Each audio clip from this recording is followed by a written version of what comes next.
आज हम लोग क्लास कर रहे हैं, अलंकार की क्लास कर रहे हैं। अलंकार में आज हम लोग क्या पढ़ेंगे? हिंदी व्याकरण की क्लासें हैं और हिंदी व्याकरण में आज पढ़ेंगे अलंकार क्या होता है, अलंकार के पूरे भेद के बारे में पढ़ेंगे, उसके बारे में हर एक टॉपिक को समझेंगे, ध्यान से एक स्टडी करेंगे ध्यान से।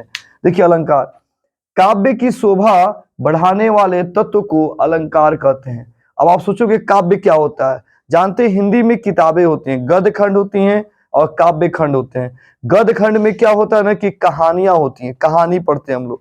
और काव्य खंड में क्या होता है ना कि कविता होता है, इसमें कवि आते हैं और कवि जो है ना अपना दोहा देते हैं। जैसे रहे कबीर दास का दोहा आप लोग सुने होंगे, ठीक है ना, वो काव्य खंड हो गया, उसको काव्य खंड कहते हैं, ठीक है ना। तो जितने भी काव्य खंड आएंगे जो आप किताबें पढ़ रहे हैं आप लोग हिंदी की बुक्स, उसके हिंदी में कहीं कहीं काव्य खंड में ना हर एक परिभाषा में हर एक टॉपिक बाय टॉपिक जो है वहां पे उसमें अलंकार आएंगे।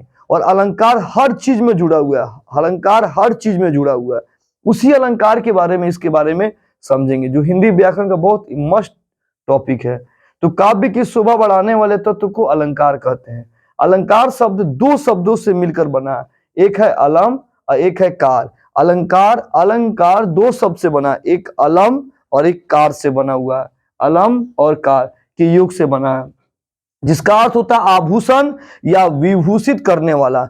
आभूषण, आभूषण का मतलब ऐसा नहीं होता किसी को आदमी को गहना पहना दो, कोई स्त्रियां गहना पहन लेती हैं तो बहुत सुंदर दिखाई देने लगती हैं, ठीक है ना। सेम वही कंडीशन यहाँ पे है। अलंकार का मतलब है कि किसी चीज को सजा देना, उसको विभूषित कर देना, सजा देना, विभूषित कर देना, उसको हम लोग अलंकार कहते हैं। तो अलंकार में क्या समझे?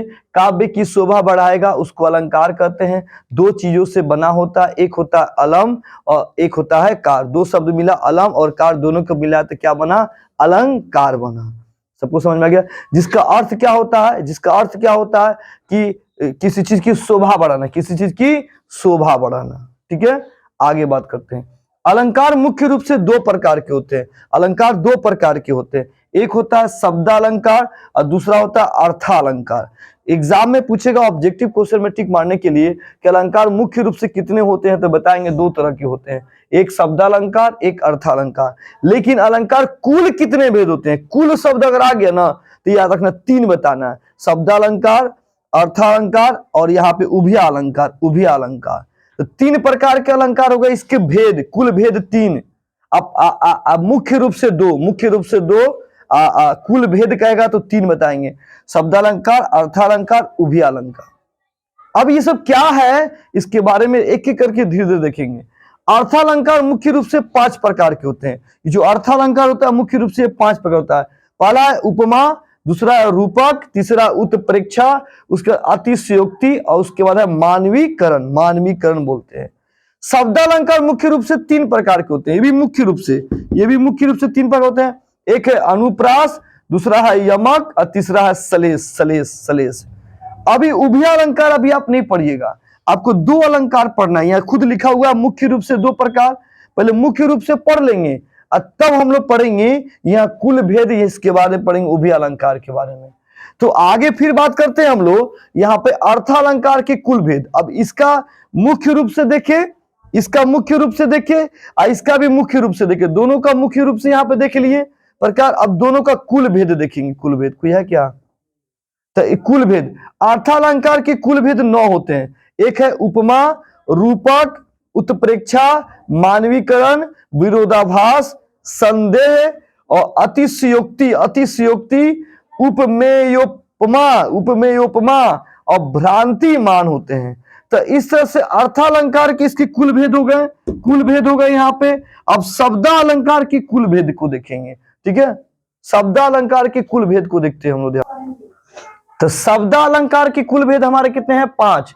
एक है अनुप्रास, दूसरा है यमक, अगला है सलेस, उसके बाद है वक्रोक्ति और फिर है विपसा या पुनरावृत्ति बोलते हैं, पुनरावृत्ति बोलते हैं।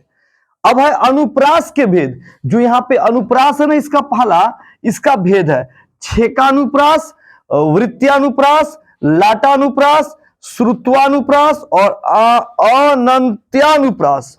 अब आप सोचोगे ये सब है क्या?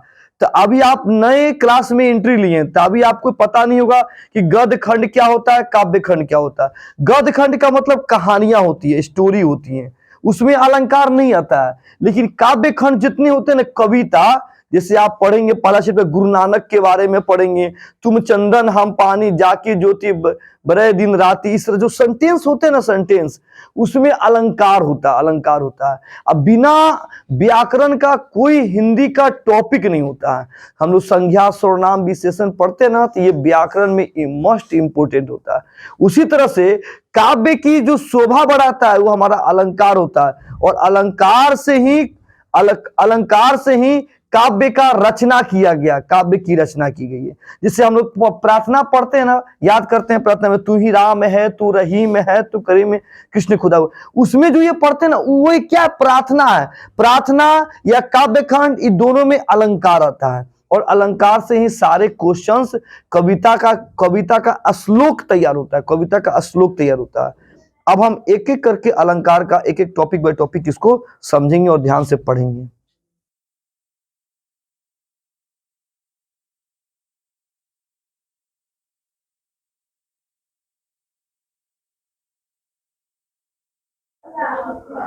तो हम लोग क्लास कर रहे थे अलंकार में। अलंकार क्या होता है ये हम लोग समझे, सही बच्चे जानते हैं। इस समय अलंकार के बारे में समझे, अलंकार कितने प्रकार के थे ये देखिए। अब अगली टॉपिक है कि अर्थालंकार कितने प्रकार का होता है। मुख्य रूप से 5 प्रकार का होता है। कौन कौन होता है उसके बारे में टोटल डिटेल्स देखेंगे ध्यान से। तो पहला उपमा अलंकार। उपमा अलंकार क्या होता है? उपमा अलंकार क्या होता है? जब पंक्ति में योजक चिन्ह, इसको योजक चिन्ह कहते हैं, इसको योजक चिन्ह आए, शब्द सा सी से सम सरीस आए तो उपमा अलंकार होगा। मतलब कोई शब्द लिखा हुआ है और उसमें ये योजक चिन्ह दिखाई दे रहा, उसके साथ सा सी से सरीस दिखाई देगा तो उसको हम बोलेंगे ये उपमा अलंकार है। उस पर टिक मारेंगे ऑब्जेक्टिव क्वेश्चन पे, ठीक है ना। जैसे देखिए, मुख चंद्रमा सा सुंदर है। देखिए यहाँ पे या योजक चिन्ह, अब बगल में क्या आया? सा, बगल में आया सा, योजक चिन्ह, ये योजक चिन्ह। तो ये इस तरह का दिखाई देगा ना, तो इसको बोलेंगे उपमा अलंकार। उपमा अलंकार लगभग समझ में सबको आ गया होगा कि उपमा अलंकार क्या होता है कि योजक चिन्ह हो और उसके जस्ट बगल में सा सी से सरीस सम दिखाई दे, उपमा अलंकार होता है। ठीक है, कंप्लीट याद भी नहीं करना पड़ा, बस एक लाइन पे ध्यान देना। रूपक अलंकार क्या होता है? रूपक अलंकार में खाली योजक चिन्ह आए, खाली योजक चिन्ह आए, सा सी से सम नहीं आए, खाली योजक चिन्ह। जैसे देखो यहां पे, मैया मैं तो माखन खायो, मैया मैं तो माखन खायो, ये ब्रज भाषा है, ब्रज भाषा है। काव्य खंड में जब आप पढ़ोगे तो उसमें आएगा ब्रज भाषा क्या होता है, मथुरा की भाषा, वृंदावन की भाषा, समझ में ना जी, किशन कन्हैया की। तो मैया में तो माखन खायो, योजक चिन्ह है, योजक चिन्ह के बगल में सा सी से समाया नहीं आया है, तो नहीं आया है तो इसको बोलेंगे रूपक अलंकार, बोलेंगे रूपक अलंकार बोलेंगे। लगभग समझ में आ गया सबको कि खाली योजक चिन्ह आएगा तो उसको बोलेंगे रूपक अलंकार। पकड़ना है, याद रखना, ऑब्जेक्टिव क्वेश्चन, ऑब्जेक्टिव क्वेश्चन। अगला उत्प्रेक्षा अलंकार क्या होता है? उत्प्रेक्षा अलंकार, यदि पंक्ति में इसको याद रखना सबको, ज्यो मानो यू मनु जनु जान मनहु जनहु आता है, याद रखना पड़ेगा, उसे उत्प्रेक्षा अलंकार कहते हैं। जैसे देखिए लिखा, जनु वर्षा ऋतु प्रकट, जनु वर्षा ऋतु प्रकट। तो देखिए जनु आ गया तो ये होगा उत्प्रेक्षा अलंकार। एक और चीज देखिए, तो इसमें कोई योजक चिन्ह है? नहीं है।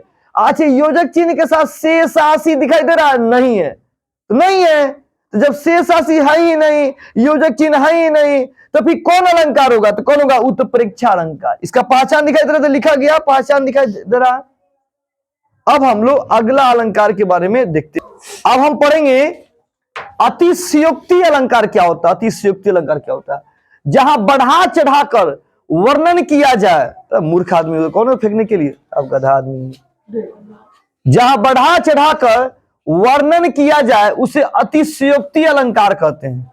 बढ़ा चढ़ाकर कोई ऐसा चीज है जो खूब बढ़ा चढ़ा के बोला जा रहा है, उसको बोलेंगे अतिशयोक्ति अलंकार कहते हैं। जैसे देखिए, आगे नदियां पड़ी अपार, घोड़ा कैसे उतरे पार।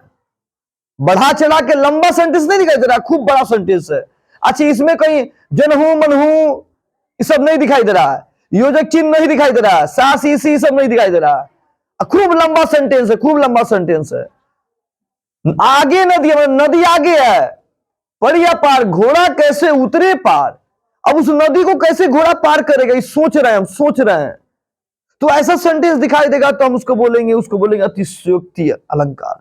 या एक और, राणा ने सोचा इस पार तब चेतक था उस पार। महाराणा प्रताप की कहानी बताई जा रही है। महाराणा प्रताप का जो घोड़ा था, जो चेतक, वो नदी को पार कर गया था, कूद गया था नदी को पार कर, सोचते रह गया।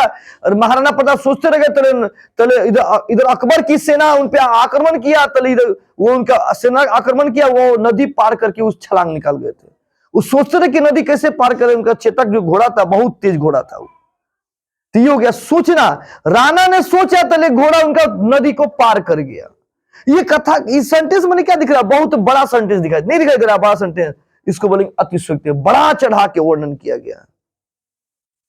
अगला था मानवीकरण अलंकार। अलंकार नहीं लिखा गया, लिख लीजिएगा।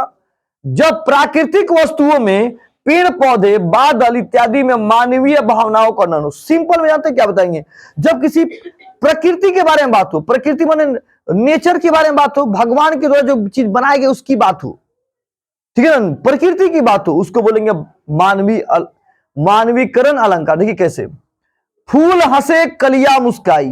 फूल हंसे, क्या फूल हंसता भी है क्या, कलियां मुस्काती भी है क्या, नहीं, लेकिन कवि के अनुसार से फूल मुस्कुरा रहे हैं, कलियां मुस्कुरा रही हैं।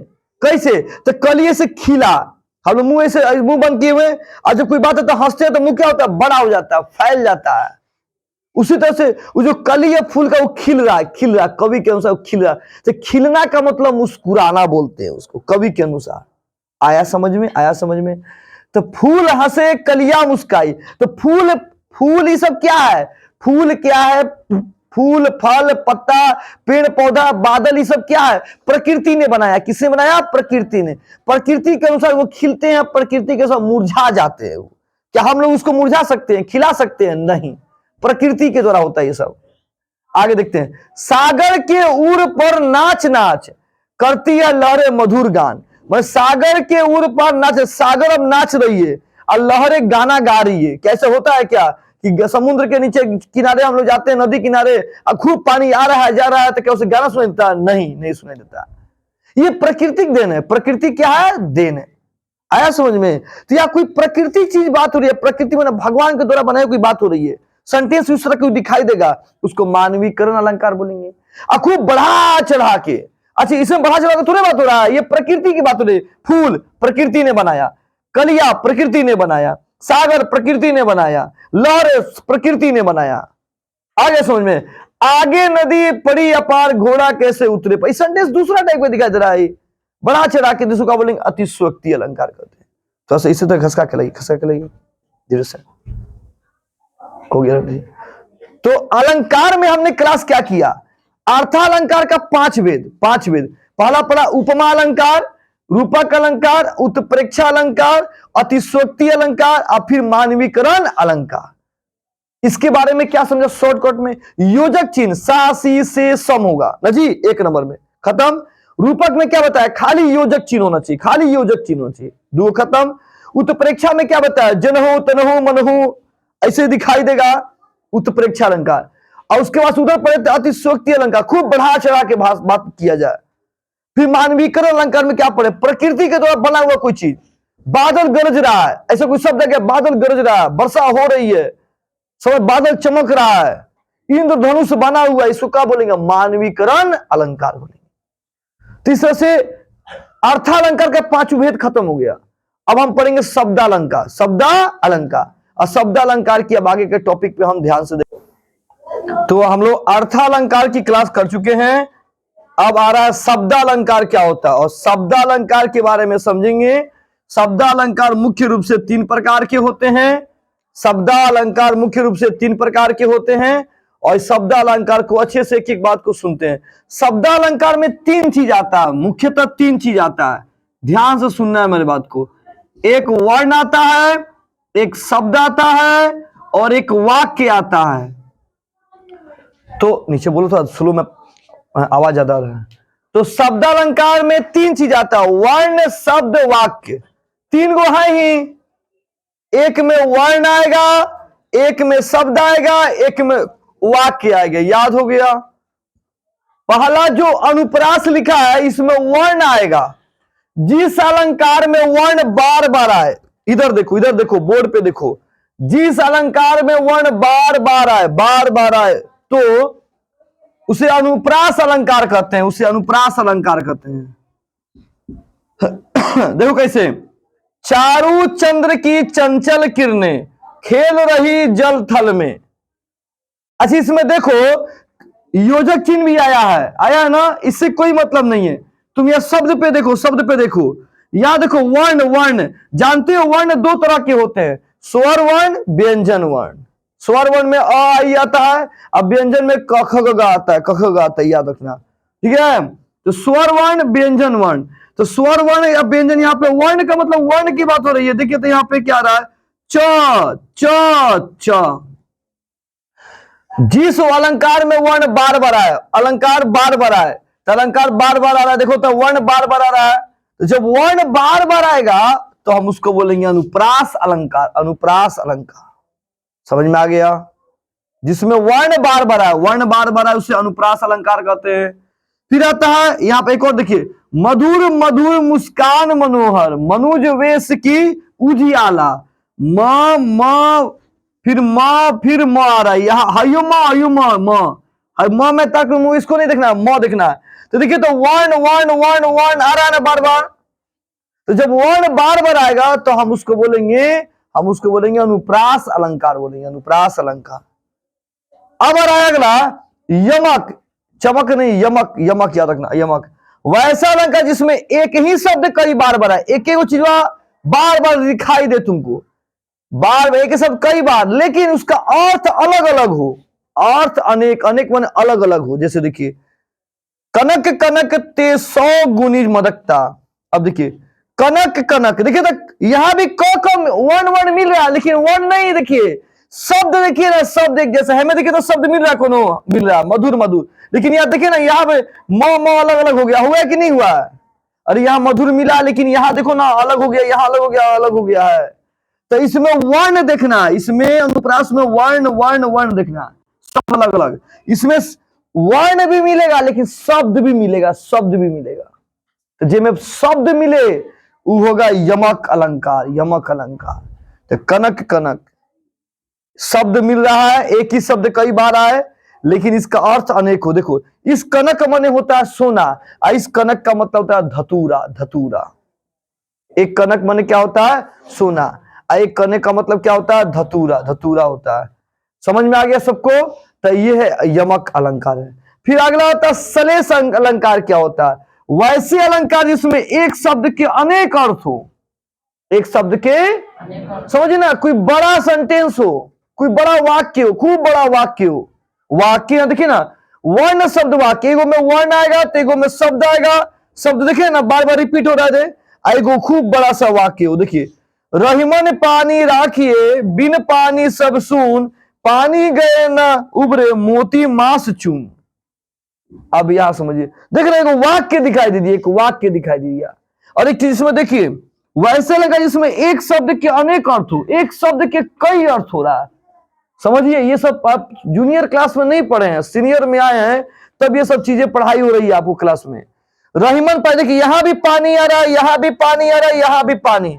कहिएगा यहां तो आप बता रहे हैं कि वैसे लगे इसमें एक ही शब्द कई बार आया, यहां कनक दुगो, वो तो पानी 3 बार आया है।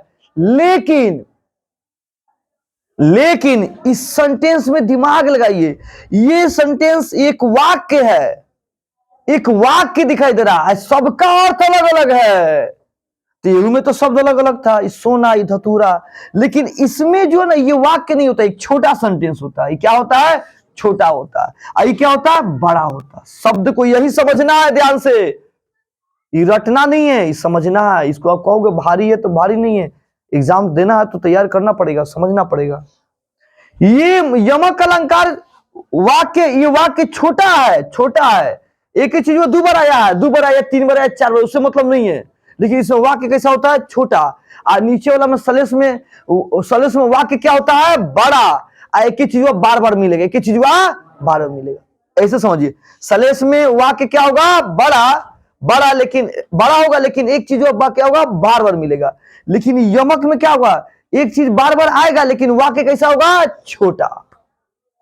इसी पे पकड़ करना, यही तो सीनियर क्लास है, यही सीनियर क्लास है। अब समझ में आया?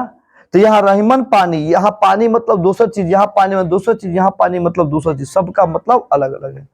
तो हमने क्या क्या पढ़ लिया बताइए? तो हमने अर्थालंकार पढ़ा, शब्दालंकार पढ़ा। अब हम पढ़ेंगे कौन सा अलंकार, इसके बाद आएगा अनुप्रास अलंकार। कौन सा अलंकार, अनुप्रास। अनुप्रास अलंकार का अब इसका प्रकार पढ़ेंगे कि ये क्या क्या होता है इसके बारे में। चलिए जल्दी से इसको नोट कीजिए।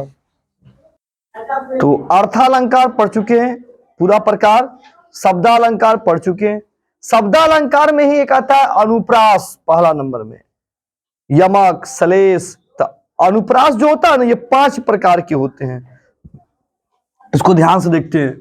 पहला है अनुप्रास का छेकानुप्रास, वृत्त्यानुप्रास, देखिए आप, श्रुत्यानुप्रास, अनत्यानुप्रास और लटानुप्रास। लटानुप्रास अब इसके बारे में समझेंगे कि ये सब चीजें क्या है, क्या चीज इसके बारे में बताई जा रही है। देखते हैं एक एक करके अच्छे से। छेकानुप्रास, वर्णों की आवृत्ति। आवृत्ति माने होता है बार बार बोलना, उसको बार बार बोलना। वर्णों की आवृत्ति बार बार हो, जैसे रहीमन रहीला की भली। देखिए यहाँ पे वर्ण की बात हो रही है बच्चा सब। देखिए तो ये वर्ण आया है, वर्ण आया है, देखिए तो र। अभी अभी तो आप पढ़ाए थे अनुप्रास में कि वर्ण बार बार आया था ना जी। यमक, अनुप्रास के बाद क्या आया था, यमक। यमक में शब्द बार बार आया था। तो देखिए अनुप्रास में पढ़े थे आप, वर्ण बार बार आए, तो ये अनुप्रास के अंदर का ना मटेरियल है। अनुप्रास में पढ़े थे वर्ण बार बार आए, वर्ण बार बार आए, तो ये अनुप्रासी का ना टॉपिक पढ़ा रहे हैं हम आपको, अनुप्रास के अंदर का मटेरियल है। ठीक है, तो वर्ण बार बार आए तो उसको छेकानुप्रास कहते हैं, छेकानुप्रास। या आप अनुप्रास बोलो, देखो छेकानुप्रास को तोड़ो ना, छेक, इसको तोड़ो, छेक प्लस अनुप्रास, छेकानुप्रास, छेक प्लस नुप्रास। देखो ना नुप्रास दिखाई दे रहा है, छेक प्लस अनुप्रास, छेकानुप्रास हो गया। तो इसमें वर्ण बार बार आए तो तुम छेकानुप्रास या अनुप्रास बोल दो। अगला वृत्त्यानुप्रास क्या होता है, वृत्त्यानुप्रास को समझते हैं। वर्ण की आवृत्ति बहुत अधिक बार हो, बहुत अधिक बार हो, खाली वर्ण बार बार आए। देखो यहाँ पे तरनी, तनुजा, तट, तथाल, तरुवर। देखिए तो यहाँ पे त, वर्ण वर्ण वर्ण वर्ण वर्ण कितना बार आ गया। जब अधिक बार आए, जब अधिक बार आए, याद रखना, जब अधिक बार आए तो उसको वृत्त्यानुप्रास बोलते हैं, वृत्त्यानुप्रास। बोलो समझ में आया? जब 2 से 3 बार आए, 2 से 3 बार अगर वर्ण दिखाई देगा तो क्या बोलेंगे, छेकानुप्रास। जब ज्यादा दिखाई दे, बहुत ज्यादा, क्या बोलेंगे, वृत्त्यानुप्रास। वृत्त्यानुप्रास हो गया। हमें क्या याद करना है अब, ये श्रुत्यानुप्रास क्या होता है, जिस अलंकार में वर्ण शब्द के अंत में, अब इसमें शब्द के अंत की बात कर रहा है, शब्द के अंत में। देखो शब्द के अंत में क्या दिखाई दे रहा है, शब्द कहत, नटत, रिझत, बिझत, मिलत, बिलत। अंतिम में देखिए तो यहाँ पे वर्ण दिखाई दे रहा है जी, अनगिनत, अनगिनत दिख रहा है ना जी। शब्द के वर्ण, शब्द के अंत में, वर्ण शब्द के अंत में हो, कहत, नटत, रिझत, बिझत, मिलत, बिलत, सबके अंत में त दिखाई दे रहा है, इसको बोलेंगे श्रुत्यानुप्रास। क्या बोलेंगे, श्रुत्यानुप्रास। बोलो मेरी बात समझ में आ रहा है सबको? आगे अनत्यानुप्रास, जिस अलंकार में पंक्ति का 2 वर्ण अंत में मिले, 2 वर्ण माने एक जैसा मिले अंतिम में। नाथ, शंभु, धनु, भंजनी, हारा। भंजनी लिखा है बच्चा लोग, भंजनी, हारा। होई है कोई एक दास तुम्हारा, तुम्हारा। देखो तो यहां पे हारा और हारा मिल रहा है कि नहीं मिल रहा है? तो जब जब जब जब अंतिम में, जब अंतिम में दो शब्द मिले, अंतिम में दो शब्द मिले तो उसको बोलेंगे अनत्यानुप्रास बोलेंगे। अंतिम में दो शब्द मिले अनत्यानुप्रास, अंतिम में एक शब्द मिले, एक वर्ण मिले, वर्ण की बात करना, अंतिम में एक वर्ण मिले तो सत्यानुप्रास। सत्यानुप्रास भारी नहीं है, थोड़ा वर्ड टेढ़ा है, याद करोगे ना पढ़ोगे तो समझ में आ जाएगा। इसमें क्या बताए 6 का अनुप्रास में शुरू में वर्ण कितना मिले, 2 से 3, 2 से 3। और शुरू में वर्ण बहुत एक ही जैसा वर्ण कई बार आए, क्या बोलेंगे वृत्त्यानुप्रास।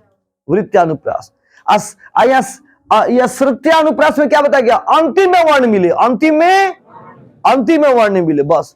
अब आता है अनत्यानुप्रास, अंतिम में दो वर्ण मिले, अंतिम में दो वर्ण मिले। लगभग मेरी बात समझ में आ गया। अब एक है लटानुप्रास। क्या होता है लटानुप्रास?